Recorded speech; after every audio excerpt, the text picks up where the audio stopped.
ప్రభుత్వం చర్యలు చేపట్టింది. అది చరిత్రలో కాంగ్రెస్ పార్టీ తీసుకున్న నిర్ణయాలు కూడా మన కళ్ళ ముందు ఉన్నాయి.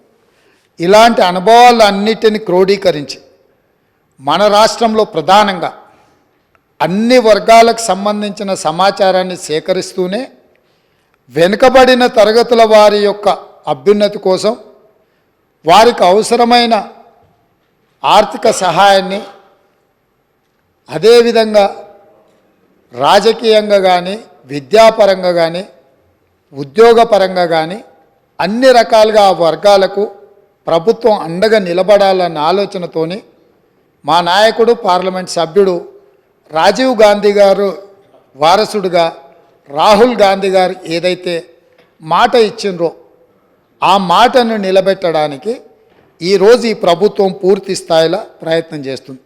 అందుకే ఈరోజు ఏ విధంగా అయితే సచార్ కమిటీ ద్వారా మైనారిటీ వర్గాలకు మేలు జరగడానికి నిర్ణయాలు తీసుకున్నామో ఈరోజు కూడా ఈ సభలో శాస్త్రీయ పరంగా ఒక అంచనా సమగ్ర ప్రణాళికలు విధానాలను రూపొందిస్తాం.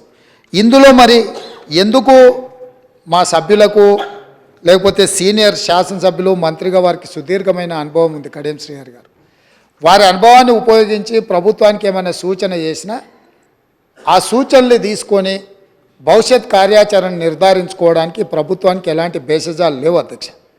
చాలా విస్పష్టంగా ఈ రాష్ట్రంలో ఉన్న జనాభా మొత్తం మీరు సమగ్ర కుటుంబ సర్వే చేసినామని గొప్పగా చెప్తున్నారు. ఇంతవరకు ఎప్పుడైనా ఆనాటి ప్రభుత్వం సమగ్ర కుటుంబ సర్వే చేసి ఈ సభలో వాటి వివరాలను ఎప్పుడైనా చెప్పినరా అధ్యక్ష? సమాజంలో ఉన్న ప్రజాప్రతినిధులకు కానీ ప్రజలకు కానీ ఆ సమగ్ర కుటుంబ సర్వే ఎప్పుడైనా అందుబాటులో పెట్టినరా అధ్యక్ష? దాదాపుగా 10 సంవత్సరాలు అవుతుంది. అదొక రహస్య నివేదికగా మీరు మాత్రమే సమగ్ర కుటుంబ సర్వే చేసి ఒకే ఒక్క కుటుంబము ఆ వివరాలన్నీ దాచిపెట్టుకొని వాళ్ళకు అవసరమైనప్పుడు వాళ్ళు చూసుకొని ఎన్నికలప్పుడు దాన్ని ఉపయోగించుకొని మిగతా సమయంలో ఎవరికి అందుబాటులో లేకుండా చేసింది. మాకు అట్లాంటి ఉద్దేశం లేదు అధ్యక్ష.